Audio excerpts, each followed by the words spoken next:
अच्छा, उसी जंगल में एक नाग नागिन का जोड़ा था। वह नाग नागिन वहां पर रहा करते थे और ये दोनों पति पत्नी भी वहीं पर रहते थे। अब वो जो दूध लाया करती थी पति के लिए, दवाई के लिए, तो पति दूध पी लेता, थोड़ा सा बच जाता, तो ये लड़की सोचती कि नाग नागिन को दूध पिलाऊं, तो वो कटोरे में भर के दूध रख देती, तो नाग नागिन आती और वो दूध रोज पीते। अब ये नियम बन गया कि वो दूध रोज नाग नागिन पीते।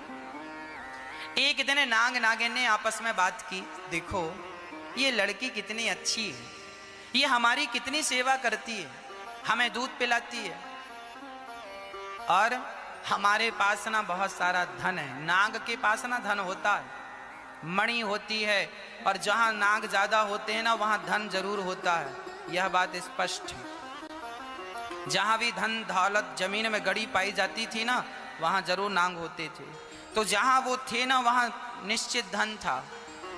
तो एक दिन उस लड़की को नाग ने सपने में कहा, सुनो जहां हम बैठे हैं वहां तुम निसंकोच हाथ डालना, तुम्हें बहुत सारा धन मिलेगा। उसने सवेरे डाला। अब वो नाग नागिन से दोस्ती ही थी, लगभग रोज वो पालन करने लगी, तो दोस्ती, वो हाथ डाली, सचमुच वहां बहुत सारा धन मिला उसे। उस धन से उसने अपने पति को पहले तो स्वस्थ किया, फिर उसने उसी जंगल में एक नगर बसाया, राजमहल बनवाया। उसने लोगों को, गरीब लोगों को बसाया, उनके लिए घर बनवाए, उनके लिए अन्न क्षेत्र चालू किया, सबको निःशुल्क भोजन दिया उस लड़की ने। अब उसने, नाग नागिन ने सोचा कि हमने जितना धन दिया था उससे तो इसने सदुपयोग ही किया, उसने दुरुपयोग नहीं किया। तब नाग नागिन को लगा अब हम लोगों का भी समय आ गया है, नाग नागिन का मरने का समय आ गया। तो उन्होंने अपनी मणि उसको दे दी और कहा, बेटी इससे तू खूब धन सेवा में लगाना, और जहां हम हैं और धन है। वो दोनों नाग नागिन समय पूरा हुआ मर गए। उसने खोदा, बहुत सारा धन मिला, उसने खूब सेवा की, समाज की, भोजन खिलाया, घर बनवाया, सबको कपड़े बांटे, जो जरूरतें थी सब पूरी की, उसने सब कुछ दिया। एक दिन वो भोजन बांट रही थी तो उसने देखा कि उसके सामने उसका बूढ़ा बाप बैठा था और उसकी 6 बहनों लाइनों में बैठी रोटी के लिए हाथ पसारी थी। उसने रोटी दिया तो पहचान लिया, ये तो मेरी बहनें हैं। पूछा, ध्यान से देखा, पिताजी आप मेरे ही पिता हो ना? फलाने नाम पूछा। हाँ हाँ हम। तुम कौन हो? पिताजी हम आपकी 7वीं बेटी, याद करो जंगल में आपने एक लकड़हारे को दिया था, हम वही हैं। अब वो बाप अवाक रह गया, अरे क्या कह रही हो बेटी, तुम वही हो? तुम्हारे को हमने कहाँ दिया था और तुम कैसी हो गई? उस बेटी ने कहा, हमारा हाल बाद में जानना, पहले ये 6 बहनों का हाल बताओ। इनको तो आपने राजकुमारों को विवाह था, फिर इनकी ये दुर्दशा कैसी है कि रोटी के लिए लाइन में लगना पड़ा। पूरी राम कहानी सुनाई। बेटी, इन सबको बड़ा अहंकार था और उसी अहंकार ने इनकी यह दुर्गति कर दी, और आज हमारे अहंकार ने हमें विवश कर दिया रोटियां मांगने के लिए। तूने सच कहा था बेटी कि कोई किसी के पालनहार नहीं है, सबके पालनहार भगवान है। देख, तुझे मैंने लकड़हारे को दिया और तुझे विश्वास था कि पालनहार भगवान है, तो भगवान ने देख तुझे कहां से कहां पहुंचा दिया। और हम अहंकार लेकर घूमते थे कि हम ही पालनहार हैं, तो हमारी दुर्गति देख तेरे सामने। जीवन में ये अहंकार कभी ना पालना कि तुम किसी का पालन कर रहे हो, सबके पालनहार भगवान है। इसलिए भगवान से प्रार्थना करो कि हे नाथ, हम मरते दम तक आपकी सेवा करते रहें, हम मरते दम तक आपकी सेवा करते रहें। भगवान से यही प्रार्थना हम करें कि नाथ बस आप में लगे रहें, प्रभु आपको कभी भूलूं नहीं। भगवान बड़े दयालु हैं मेरी मां, करुणा के सागर हैं। एक बार भगवान शांति दूत बनकर दुर्योधन के यहां गए, शांति का प्रस्ताव लेकर। दुर्योधन माना नहीं। तब विदुरानी और विदुर जी की कामना जागी कि काश कृष्ण हमारे घर आते तो हम उन्हें भोग लगाते। जब भगवान आए रथ पर चढ़कर दुर्योधन के यहाँ, तो विदुर और विदुरानी भी भगवान को देखने आए। ये विदुर जी दुर्योधन के सगे काका हैं, पर दुर्योधन इतना दुष्ट था कि अपने काका जी को भी घर से निकाल दिया। ये जंगल में रहा करते थे, घास की कुटिया बनाकर भजन किया करते थे। आज भगवान को देखने की लालसा जागी और गए, तो भगवान के देखने वाले बहुत थे, पर जब सच्ची भावना हो और भीड़ कितने भी हो और प्रेम हो, तो भगवान की दृष्टि विदुर जी पर पड़ ही गई। काका जी हम आ रहे हैं लौट कर, इशारे से कहा। विदुर जी ने विदुरानी से कहा सुनती हो? उन्होंने कहा हाँ आएंगे। विदुरानी ने कहा वो इतने बड़े हैं, हम गरीबों के घर थोड़ी आएंगे, हमारी कोई हैसियत थोड़ी है उनकी सेवा करने की। अरे पागल, नहीं आएंगे तो नहीं आएंगे, पर हमें तो लगा है कि आएंगे। आ गए तो इसलिए हम बाजार से कुछ सामान खरीद रहे हैं, तुम जाओ तैयारी करना। विदुरानी गई, आंगन को लीप कर और बड़े प्रेम से भगवान का इंतजार करने लगे। यदि भगवान को पाना चाहते हो तो इंतजार करना सीखो। इंतजार, विदुरानी इंतजार करती है और भगवान को भी दुर्योधन 56 भोग खिलाता है। भगवान कहते हैं तू हमारी बात नहीं मानता तो तेरे घर भोजन हम नहीं करेंगे। भगवान दुर्योधन की 56 भोग को त्याग कर दुर्योधन की मेवा त्यागी, साग विदुर घर खाई, सबसे ऊंची प्रेम सगाई। चल पड़े विदुरानी के यहाँ पहुंचे। विदुरानी देख कर गदगद हो गई, आंखें पलक झपकने का नाम नहीं ले रही हैं, बस खुली के खुली श्याम सुंदर को देखने लगी। सुंदर से घुंघराले से बाल थे, सुंदर से गोविंद की मुस्कान थी, सुंदर से गाल, सुंदर सी अधर, होंठों पर मुस्कान, कानों में सुंदर सी कुंडल, गले में सुंदर सी माला। भगवान की मोहिनी सी सूरत देखकर माता विदुरानी गदगद हो गई। भगवान को बिठाया। कन्हैया ने कहा काकी जी बड़ी भूख लगी है, कुछ खिलाओ। खिलाने के लिए कुछ था नहीं, साग भतुए की पक रही थी, तो क्या साग खवाएं? तो बगीचे से पके पके केले तोड़ कर ले आई और बैठकर भगवान को छील करके देती जाती। फल भगवान को ना देती, क्योंकि भाव में विभोर हो गई, डूब गई। फल को छिलका समझकर फेंक रही है और छिलके को फल समझकर दे रही है। अरे धन्य है विदुरानी कि सब भूल गई, और धन्य है भगवान कि वो तो याद रखते कि छिलका कोई खाता है, पर भक्त जो खिला दे प्रेम से भगवान वो खा लेते हैं, चाहे वो फल हो चाहे वो छिलका हो। लोग प्रश्न करते हैं महाराज जी भगवान को भोग किसका लगाएं? किसी का भी लगाओ, पर श्रद्धा से लगाओगे तो वह स्वीकार है, और श्रद्धा से ना लगाओ तो 56 भोग भी स्वीकार नहीं। विदुरानी और विदुर जी, विदुरानी और विदुर जी, तब तक विदुर जी आए 56 भोग लेकर। कन्हैया छिलका खा रहे थे। अरे देवी क्या किया, भगवान को छिलका खिला दिया। भगवान ने विदुर जी ने वो 56 भोग परोसे, और भगवान ने 56 भोग खाते हुए मुस्कुराते हुए विदुर जी की तरफ देख कर कहा काका जी जो स्वाद मुझे इन छिलकों में आया है वो आपके 56 भोग में नहीं है। क्यों? भाव का भूखा हूँ मैं, भाव ही एक सार है, भाव से भज ले मुझे तो भव से बेड़ा पार है। भाव से भज ले मुझे तो भव से बेड़ा पार है।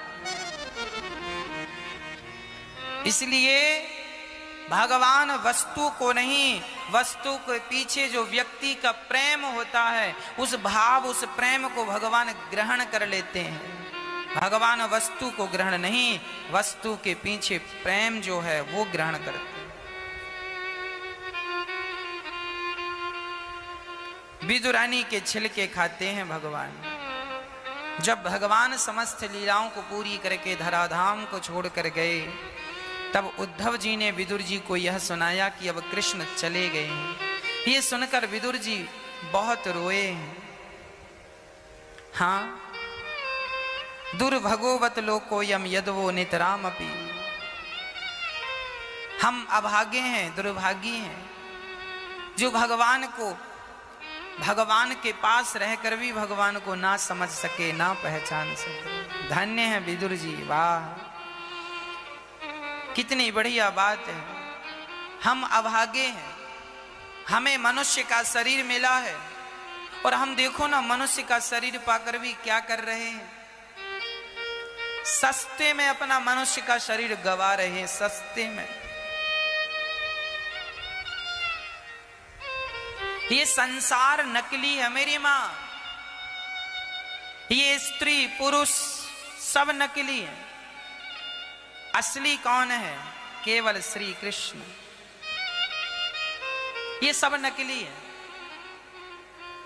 आप बड़ी बड़ी पिक्चरों को देखते हैं, मूवी इत्यादि, उसमें आप देखते हैं ना बड़े बड़े राजमहल दिखाई पड़ते हैं। वो राजमहल असली के नहीं होते, वो नकली के बनाए जाते हैं, वो पिक्चर की शूटिंग के लिए। बहुत महंगे भी नहीं होते, दिखते असली जैसे हैं, पर वो असली होते नहीं। आपने पिक्चरों में तलवारें चलती देखी, वो तलवारें भी असली नहीं होती, पर दिखती बिल्कुल असली जैसी है। गोली बंदूक भी असली नहीं होती, पर बिल्कुल असली जैसे दिखती है। बस असली है नहीं, पर दिख रहा है असली जैसा। उसी तरह स्त्री पुरुष ये असली नहीं है। भोग विलास यह भी असली नहीं है। जो तुम भोगों को भोगने में कहते हो ना मजा आ रहा है, लड्डू रसगुल्ले खाने में कहते हो ना मजा आ रहा, ये मजा भी नकली है। अभी तुमने असली मजा पाया ही कहां है? अरे ये नकली दुनिया और नकली संसार को छोड़कर असली श्री कृष्ण में मन लगाओ, तो असली सुख और असली कृष्ण में तुम्हें सब कुछ असली ही असली है। ये जगत नकली है, गोविंद असली है। इसलिए नकली संसार, कोई कहे कि ये स्त्री बड़ी सुंदर है, ये पुरुष बड़ा सुंदर है, तो उसकी सुंदरता असली नहीं है मेरी मां, नकली है। यदि असली होती तो आपकी आयु जब 20 साल की और 25 साल की होती तब आप सुंदर होते हैं, और वही व्यक्ति जब 40, 50 और 70 का हो जाए तो बताओ सुंदरता कहां चली गई? यदि असली सुंदरता थी तो सदा होनी थी, पर तुम्हारी सुंदरता भी तो मिट गई। समय के आगे कौन टिका है कि तुम और हम टिकेंगे? जवानी में चमड़ी ठोस होती है, बुढ़ापे में ये चमड़ी लटकने लगती है, झूला झूलती है। तुम ही कभी जवान थे, तुम ही कभी बुढ़े हो गए। ये नकली दुनिया को क्या देखते हो? बिहारी जी पहले भी ऐसे थे, आज भी ऐसे हैं, हमारे ना रहने पर ऐसे ही रहेंगे। यह असली है, नहीं बदलते। हम नकली हैं, बदल जाते हैं। नकली चीज परिवर्तनशील है, कहो मैया। इसलिए नकली जगत में मन लगाने की जरूरत, हाँ, नकली लोगों से नकली वाला व्यवहार करते रहो, असली व्यवहार तो भगवान से करो। व्यवहार ना करेंगे तो भी तो नहीं चलेगा। संसार है तो व्यवहार करना पड़ेगा। करो व्यवहार, पति से, पत्नी से, पुत्र से व्यवहार करो, बोलो चालो, हंसो मुस्कुराओ, सब, पर प्यार केवल श्री कृष्ण से। यह दिमाग में बना रहे, सब नकली हैं सिवाय कृष्ण के, सब नकली। जगत में कोई ना परमानेंट। तेल चमेली और कोई साबुन चाहे लगा लो सेंट, जगत में कोई ना परमानेंट। आवागमन लगी दुनिया में, ये आवागमन जो दुनिया में लगा है यह भी परमानेंट नहीं है। आज है कल रहेगा, इसकी गारंटी नहीं है। इसलिए सब परिवर्तनशील है। श्री विदुर जी महाराज यह बात समझ गए और मैत्रेय जी के पास जाकर कहते हैं, सारी दुनिया सुख के लिए रोती है पर दुख क्यों मिलता। मैत्रेय जी ने कहा कि सुख के लिए रोना यही लोगों का अज्ञान है। ना सुख की तलाश हो ना दुख की तलाश हो। आज लोग परेशान क्यों हैं? क्योंकि इन्हें तलाश किसकी है? सुख की। जब आपका और हमारा जन्म हुआ तब हमें लगा कि टॉफी मिल जाती तो सुख मिल जाता। छोटे छोटे बच्चे टॉफियों के लिए रोते हैं कि नहीं? मतलब आपकी तलाश थी सुख की और आपका सुख तब था टॉफी, खिलौने। माँ मेला घुमाने ले चलो, नहीं ले जाए तो रोता है, ले जाए तो हंसता है। मतलब उसकी सुख की तलाश मेले में वो तलाशने गया। पहले टॉफी और खिलौनों में आपने तलाश की सुख मिलेगा, टॉफी से खिलौनों नहीं मिला। अब लगा मेला घूमेंगे सुख मिलेगा, मेला घूम के देखा सुख मिला ना। बड़ा हुआ, समझदार हुआ, बोले पढ़ लिख जाऊंगा तो सुख मिलेगा, पढ़ लिख गया सुख मिला ना। शादी हो जाएगी, दुल्हन अच्छी वाली आएगी सुंदर, तब सुख मिलेगा। अच्छी दुल्हन आ गई, सुख मिला। महाराज एक घर बन जाता फिर सुख मिलता, घर बन गया अब सुख मिला। एक गाड़ी आ जाती महाराज, बढ़िया गाड़ी आ गई अब सुख मिला। महाराज बेटा नहीं है, शादी के 4 साल हो गए, बेटा हो जाए, गोद हरी भरी हो जाए, सुख मिलेगा। हो गया अब सुख मिला। महाराज बिल्कुल पढ़ता लिखता नहीं है, जरा ये पढ़ लिख जाए तो सुख मिल जाए, हैं हम बुढ़ापा अच्छे से जी लें। और बेटा पढ़ लिख गया, महाराज कोई बढ़िया सी दुल्हन मिल जाती, शादी करा देते। लो बेटे का विवाह हो गया, अब सुख मिला। महाराज विवाह हो गया पर बहू बेटा बिल्कुल सुनते नहीं। ऐसा आशीर्वाद दो बहू हमारी सुनने लग जाए। बहरी है, बहरी, सुनती नहीं। बेटा भी बहरा हो गया, सुनता ही नहीं। ये सुनने लग जाए तो हमें जरा सुख मिले। सारी जिंदगी निकल गई साहब। तलाश किसकी थी? सुख की। क्या वह तलाश तुम्हारी पूरी हुई? तुम्हारी छोड़ दो, क्या तुम्हारे बाप दादों की तलाश पूरी हुई? इसलिए तलाश सुख की करना चाहते हैं तो भगवान के चिंतन में ही सुख है, भगवान का स्मरण ही सुख है और भगवान का विस्मरण ही दुख है। तलाश यदि पूरी करना चाहते हो तो भगवान की शरण में आ जाओ, तलाश पूरी हो जाएगी। आप इतने सुखी होंगे आपने कल्पना नहीं की। इसलिए जानत हूं अस स्वामी विसारी, फिर ही ते काहे ना हो ही दुखारी। भगवान को भूल जाना ही दुख है। विदुर जी के प्रश्न का उत्तर हुआ। विदुर जी से मैत्रेय जी ने कहा, विदुर जी ने कहा भगवान इतने सारे अवतार क्यों लेते हैं? तब 10 प्रकार की सृष्टि का वर्णन किया। महातत्व, अहंकार, भूत, सर्ग इत्यादि 4 युगों का विस्तार से वर्णन किया। और मनु जी महाराज, ब्रह्मा जी से 2 लोग प्रकट हुए।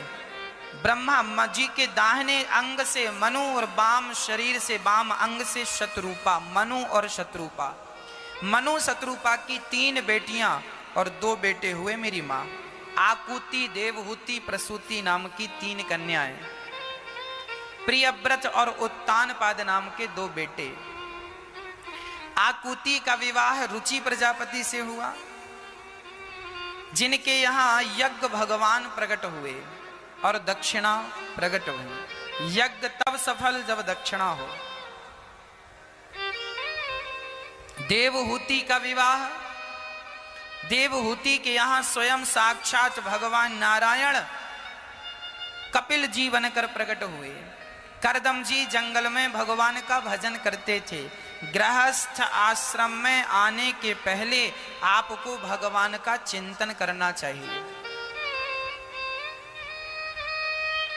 आज की संतान प्रभावशाली क्यों नहीं है? एक बात बताएं मेरी मां, ये बातें बड़ी गूढ़ बातें हैं। ये बातें कई लोग संकोच बस भी नहीं कहते, पर हम शास्त्रों की बातें सुनाने में संकोच नहीं करते। शास्त्र कहते हैं शादी हो गई, शादी के पहले आपने ब्रह्मचर्य का पालन किया है, दोनों ने, पति पत्नी। यदि आपने ब्रह्मचारी बनकर के ब्रह्मचर्य का पालन किया है और उस ब्रह्मचर्य का पालन करने के बाद संतान उत्पत्ति करोगे तो तुम्हारी संतान प्रभावशाली होगी। और भोगवाद बन के, भोगी बन करके, भोगी होकर के तुम संतान उत्पन्न करोगे तो तुम्हारी संतान प्रभावशाली नहीं होगी।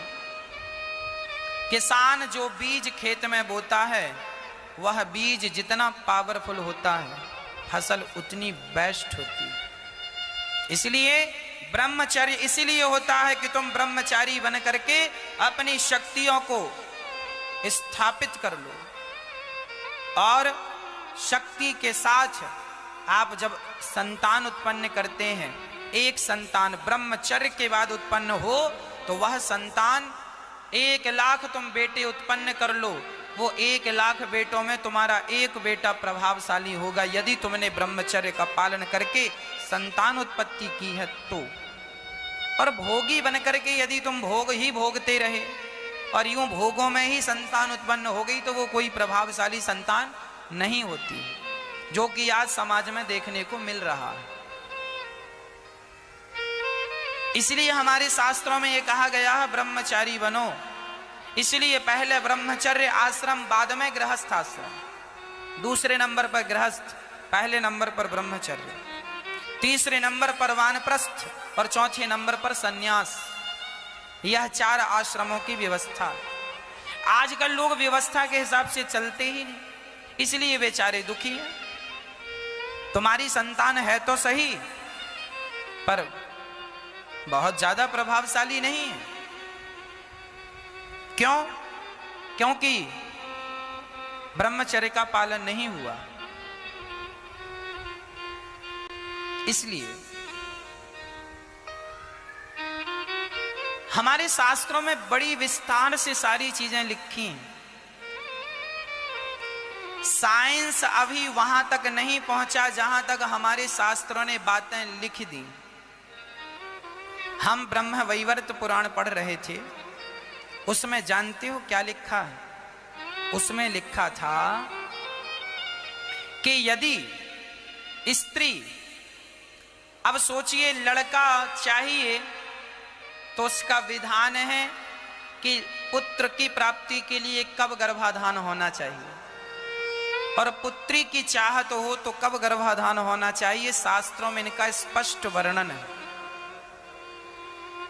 स्त्री जब ऋतु स्नान करती है, उस दिन से जो सम दिन होते हैं, सम संख्या 2, 4, 6, 8, सम दिनों में यदि रविवार, मंगलवार और बृहस्पतिवार सम दिनों में, सम संख्या में यदि यह 3 में से एक दिन आ जाए और उस दिन गर्भाधान हो तो बेटा ही उत्पन्न होगा, और विषम संख्या में गर्भाधान हुआ और 3 वारों के अतिरिक्त वार हैं तो बेटी होगी। यह ब्रह्म वैवर्त पुराण में लिखा।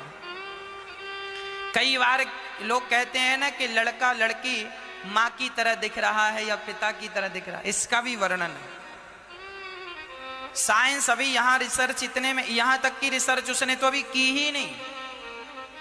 ब्रह्म वैवर्त पुराण में लिखा कि जब पिता का तेज अधिक होता है और मां का रक्त कम होता है तब बच्चे की छवि पिता जैसी होती है, और यदि पिता का तेज कम और मां का रक्त ज्यादा होता है तब वह बच्चे की आकृति मां जैसी बनती है। अर्थात मां का रक्त बच्चे में ज्यादा मिल गया तो उसकी आकृति मां जैसी हो गई, और पिता का रक्त ज्यादा मिल गया, तेज ज्यादा मिल गया तो उसकी आकृति पिता जैसे हो गई। यह इसका साइंटिफिक रीजन है। साइंस भी इसी बात को कहता है। साइंस आज कह रहा है, यही बात हमारे शास्त्रों में हजारों साल पहले लिखी पड़ी है। सबका एक वैज्ञानिक तथ्य है। कितनी गूढ़ बातें हमारे शास्त्रों में लिखी, परंतु लोग फॉलो करें तो। इसलिए जीवन में हमें ब्रह्मचारी होना चाहिए। भोगवादी दुनिया में ना हम घुसें, भोगी ना बने, गृहस्थ में रहकर भी हम अपने आप को योगी बनाएं। अपनी शक्तियों को इन विषयों में ना तबाह करें। जो शक्ति नाभि से नीचे चली जाती है उसे वासना कहते हैं, और जो शक्ति नाभि से ऊपर आ जाती है वही उपासना बन जाती है। तो अपनी एनर्जी चाहे तो वासना बना के बहा दो और चाहे तो उपासना बनाकर भगवान के चरणों में लगा दो, मर्जी आपकी है। आज ब्रह्मचर्य का ज्ञान बच्चों को देना जरूरी है। आज के जो युवा बच्चे हैं इनको ब्रह्मचर्य की बातें बताना अति आवश्यक है। ये अपना ब्रह्मचर्य लड़कपन में ही बिगाड़ लेते हैं। क्यों? क्योंकि इन्हें सही गाइड नहीं मिलती ना।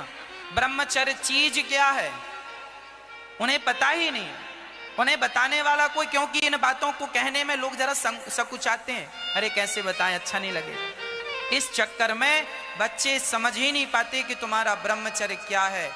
अरे जिस ब्रह्मचर्य को लोग व्यर्थ में गवा देते हैं, आप समझते हैं वो इतना पावरफुल होता है कि एक बूंद से एक मनुष्य बनकर खड़ा हो जाता है। एक व्यक्ति बनकर कितना पावरफुल होता होगा, और लोग उसे व्यर्थ में अपनी वासनाओं के सुख, छोटे से सुख के लिए गवा रहे। कौन समझाए? अब कितनी शक्ति ईश्वर ने तुम्हें दे रखी है, पर लोग उसका दुरुपयोग कर रहे हैं। कहां लगाना चाहिए, कहां लगा रहे हैं। इसलिए शास्त्रों का अध्ययन, गुरुजनों के चरणों में बैठ करके सत्संग जरूरी है। हमारे पास 50,000 रुपए हैं। अब उस 50,000 रुपए को हम शराब में, जुआ में लगाएं, या फिर अपने परिवार के उत्थान में लगाएं, अपने व्यापार, अपने बिजनेस के उत्थान में लगाएं, या फिर उसका दान धर्म करके सदुपयोग करें। आपके पास 50,000 रुपए हैं, अब कहां लगाना है मर्जी आपकी। उसी प्रकार जवानी में आपके पास शक्ति है, एनर्जी है। जवानी में आदमी खूब शक्तिशाली होता है और उसी शक्ति का वह दुरुपयोग करता है। अरे तुम्हारे पास है पावर, दुरुपयोग ना करो, सदुपयोग करो इसका। धन को धर्म से जोड़ो, शक्ति को सर्वशक्तिमान से जोड़ो, ईश्वर से जोड़ो। अधिक भोगी आदमी जल्दी बुढ़ा हो जाता है। जो जरूरत से ज्यादा भोग कर लेता है वह समय के पहले बुढ़ा हो जाता है, समय से पहले रोगी हो जाता है और समय से पहले मर जाता है। जरूरत से ज्यादा अमृत भी नुकसानदायक है, यह याद रखिएगा। अति सर्वत्र वर्जयेत्। ब्रह्मचर्य बहुत बड़ी शक्ति है, इसका पालन सबको करना चाहिए।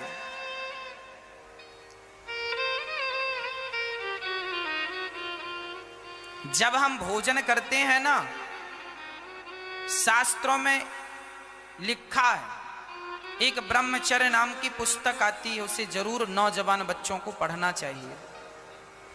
शास्त्रों में लिखा है कि 23 दिन तक, 23 डेज, 23 दिन तक पुरुष जो खाता है, दाल चावल सब्जी रोटी खीर मालपुआ पकवान फल फूल दूध जूस, 23 दिन तक तुम खाकर जो शक्ति तुम्हें 23 दिन की एनर्जी मिलती है, वह एक दिन के भोग भोगने में 23 दिन की शक्ति नष्ट हो जाती है। एक बार के भोग भोगने में तुम्हारे 23 दिन की एनर्जी वेस्ट हो गई। अब व्यक्ति अधिक भोगी होगा, परिणाम सबके सामने। करदम जी ब्रह्मचर्य का पालन करते हैं, और करदम जी का विवाह जब माता देवहूति से हुआ तो विवाह हुआ तो भोगी नहीं हो गए, ध्यान लगाए भगवान का, भगवत चिंतन करने लगे, भगवान का ध्यान किया, स्मरण किया। और पत्नी ने पूछा पत्नी से कि देवी तुम्हें क्या चाहिए, तुम गृहस्थ में आई हो, बताओ तुम्हें क्या चाहिए। माता देवहूति ने कहा एक पुत्र की कामना है, हर स्त्री को एक बेटा चाहिए होता है। तो माता देवहूति ने भी स्त्री स्वभाव बस कह दिया कि मुझे एक पुत्र की चाहत है। करदम जी ने एक विमान की रचना की। देखिए करदम जी ऐसे ऋषि थे जो बहुत बड़े वैज्ञानिक भी थे। उन्होंने तुरंत अपनी पत्नी के लिए एक विमान बनाया, जिसे कामक विमान कहते हैं। हमारे शास्त्रों में विमान का भी उल्लेख है। विमान को तो लोगों ने अभी देखा है, अभी जाना है, अभी नाम सुना है। हम लोग तो हजारों साल से जान रहे हैं कि विमान जैसी कोई चीज है जो हवा में उड़ती है। तुम अभी देख रहे हो, हम जान रहे हैं पहले से। हाँ, अब आप कहो महाराज जी जान रहे से थे तो बनाया क्यों नहीं? अरे बनाए थे, दलपति जी ने बनाया था और उड़ा के दुनिया को दिखाया था। ये 1885 की बात है।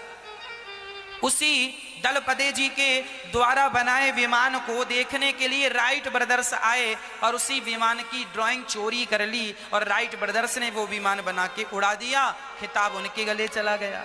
ड्राइंग हमारी थी, चोर लोगों ने चुरा ली।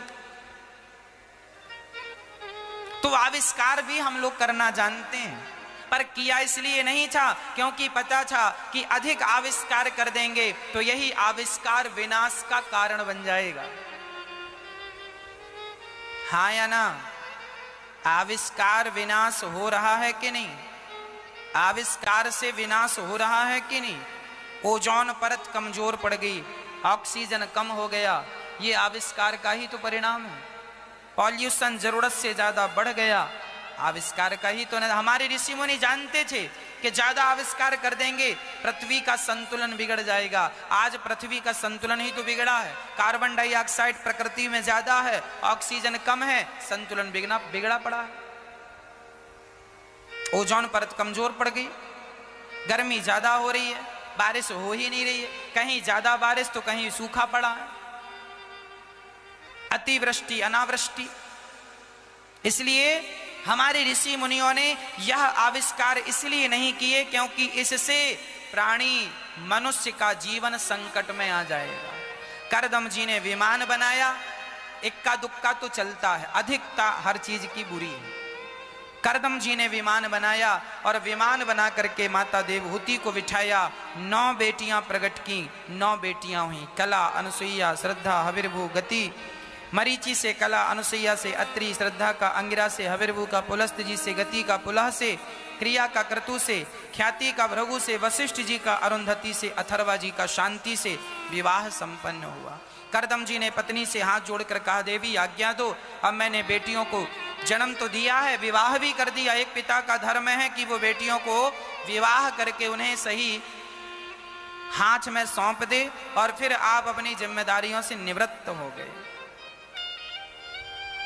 माता देवहूति ने कहा, मुझे एक पुत्र की कामना। करदम जी रुके और माता देवहूति के गर्भ से एक सुंदर सा स्वयं भगवान कपिल देव जी के रूप में प्रकट भये। बोलिए कपिल देव भगवान की। कपिल देव जी का प्राकट्य हुआ। कपिल देव जी जब आए तो करदम जी पत्नी से हाथ जोड़कर, देवी मेरा कार्य पूरा हुआ, तुम्हें पुत्र की चाहत थी सो पुत्र दिया, अब आज्ञा दो। ये शरीर भगवान की प्राप्ति में लगे। यह शरीर हमारे यहाँ 50 सालों तक गृहस्थ की परमिशन है।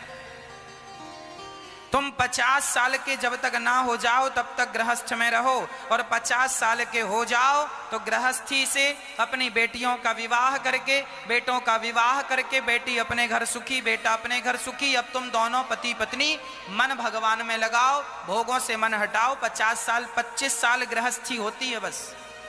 25 साल तक ब्रह्मचर्य, 25 साल तक गृहस्थी, 25 साल तक वानप्रस्थ, 25 साल तक सन्यास। टोटल 100 साल की आयु विधाता ने दी है। और अब तो 100 साल भी नहीं बचे, 80 साल में ही, 90 साल में ही लोग निपट जाते हैं, कोई 70 में ही निपट जाता। इसलिए आपसे प्रार्थना है कि गृहस्थ जीवन में रहकर उसे वैसे ही त्याग दो जैसे कमल का पुष्प कीचड़ में रहकर कीचड़ से बिल्कुल अलग रहता है ना। हम ये नहीं कह रहे हैं पत्नी को छोड़ दो, पति को ना, पति पत्नी तुम दोनों साथ में ही रहना, पर भोगी बनकर नहीं, योगी बनकर रहना। दोनों साथ में रहना, साथ में बातचीत करना, पर बातें विषय और विकारों की नहीं, चर्चा भगवान की होनी चाहिए तुम पति पत्नी के बीच में। हाँ, यही तुम्हारा गृहस्थ जीवन सफल जीवन है। इसी से तुम गृहस्थों की गति है। पर आज लोग ना बुढ़ापे में शादियां, साहब 70 साल का एक आदमी शादी कर लिया, यहां शास्त्र कह रहे हैं 25 साल में सबसे मन हटा लो और 50 साल में मन हटा लो। 70 साल के बुढ़े ने शादी कर ली बुढ़ापे में। मर रहे हैं, मौत सिर पे नाच रही है, दांत गिर गए हैं, बाल पक गए, फिर भी मन अभी तक भोगों से हटा नहीं है। पूछो जरा इनके, ये कब मन हटाएंगे, कब भगवान का चिंतन करेंगे, कब अपना कल्याण करेंगे? क्या तुम यूं ही जन्म और मृत्यु के चक्र में उलझे रहोगे? यदि तुमने मनुष्य का शरीर पा करके इस चक्र से पार नहीं गए, जन्म और मृत्यु से नहीं बचे, भगवान का चिंतन नहीं किया, ये समझ लेना कि आपका मनुष्य बनना व्यर्थ चला गया। ये मनुष्य का शरीर जो है ना, एक अवसर है, एक आखिरी अवसर है। एक फौजी एक बार भर्ती निकली फौजियों की, सारे बच्चे अंदर चले गए, खचाखच अंदर जाने लगे। अंदर गए, वहां से इशारा हुआ चलो दौड़ो, फौजियों को दौड़ाया। दौड़ने में जो सबसे आगे वो, अब एक बालक दौड़ना ही चाह रहा था कि सामने कोई पत्थर में पांव लग गया और वो गिर गया, जबकि बहुत होनहार बच्चा था और वह सबसे आगे दौड़ सकता था, पर उसका पांव पत्थर से टकरा गया। बहुत रोया, सालों साल उसने घर में दौड़ने का अभ्यास किया और यहाँ अवसर मिला तो एक छोटे से पत्थर के कारण मेरा सारा कैरियर व्यर्थ चला। वो रोया, उसका रोना देखकर जो सीनियर अधिकारी थे, जो जवानों के, वह आए, बेटा क्या हुआ?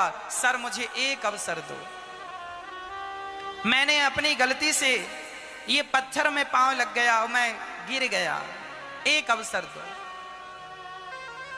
फौजियों ने कहा देखो वैसे तो यहां अवसर मिलता नहीं है, एक बार जो रह गया सो रह गया और जो गया सो गया, इसलिए अब तुम्हें कोई अवसर नहीं। वो गिड़गिड़ाने लगा, साहब एक मौका, मैं यदि मैं पीछे रह गया मैं खुद अपने निकल जाऊंगा, एक मौका मुझे दीजिए। वो फौजी भाई जरा दयालु था, उसका हृदय पिघल गया, चल तुझे एक अवसर देते हैं।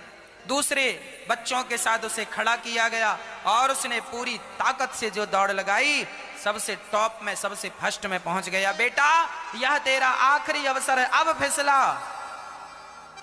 यहां पलटकर देखना भी मत। उसी तरह जैसे उस बच्चे के लिए वह मौका आखिरी मौका था, उसी तरह तुम मनुष्यों के लिए 84 लाख योनियां तुम भोग कर आए हो। यह मौका आखिरी मौका है भगवान को पाने का। यह मौका हाथ से चला गया तो फिर 84 लाख योनियों के बाद तुम्हें यह मनुष्य का शरीर मिलेगा और भगवान को पाने का मौका मिलेगा। ये जो मौका मिला है गवाओ मत, बना लो। करदम जी अपनी गृहस्थी, अपनी जिम्मेदारी को पूरी करके जाने लगे। हम भी आपसे यही कहते हैं, आप भी अपनी जिम्मेदारियों को पूरा कर लीजिए और बचा हुआ समय भगवान के चिंतन में लगाइए।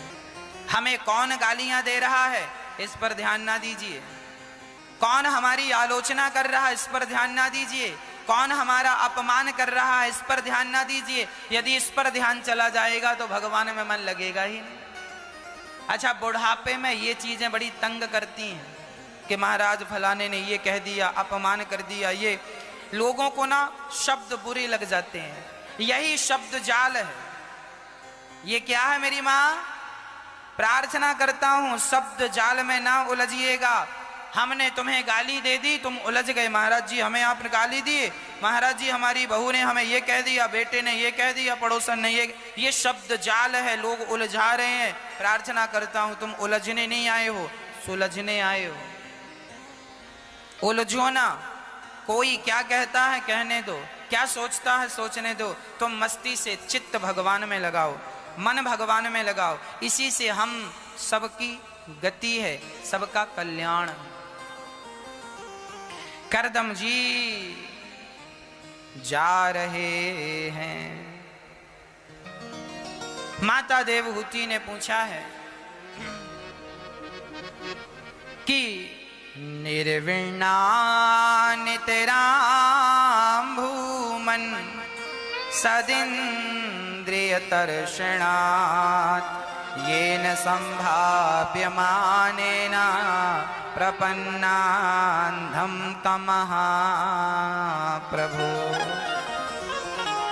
माता देवहूति ने कहा, प्रभु मेरा मन वश में नहीं है, क्या करूं कि मेरा मन वश में हो जाओ। मेरा मन, मैं इन इंद्रियों की लालसाओं को, इच्छाओं को पूरी करते करते करते करते परेशान हो गई, पर इच्छाएं पूरी हुई नहीं। अच्छा, आपने अभी तक कितने बार रसगुल्ले खाए होंगे? मैया, ओ मेरी माँ, रसगुल्ले खाई हो? मेरी माँ गुलाब जामुन खाई हो? नहीं खाई आपने? लो, आप लोगों ने रसगुल्ले खाए? कितनी बार? बहुत बार, गिनती करना भी संभव नहीं। बताओ, इतनी बार रसगुल्ले खाने के बाद भी क्या रसगुल्ले खाने की इच्छा समाप्त हो गई? नहीं। अभी रसगुल्ले का नाम लिया तो जिह्वा पे पानी आ गया। मिल जाता महाराज, खा लेते। इतनी बार रसगुल्ले आपने खाए? हाँ, कितनी बार आपने अपने मनपसंद सब्जियां खाई? अनगिनत बार खाई कि नहीं? आपको जो सब्जी पसंद है आपने वो कई बार खाई। क्या इतनी बार खा के तृप्ति हो गई? नहीं। आपने अपने मनपसंद कपड़े ना जाने कितने बार पहने, क्या तृप्ति हो गई? आपने अपने ढंग से मनपसंद हर काम को ना जाने कितनी बार किया, क्या तृप्ति हुई? नहीं मेरी मां, सच्चाई यही है। यह इंद्रियां जो हैं हमारी, इनका पेट कभी भरता ही कितना भी दो, पर इसका पेट भरने, ये इनका पेट भरेगा ही नहीं। इसलिए समझदारी इसी में है कि इनका पेट भरने की जरूरत ही नहीं। देखे ना इंद्रियों के न घोड़े बढ़े।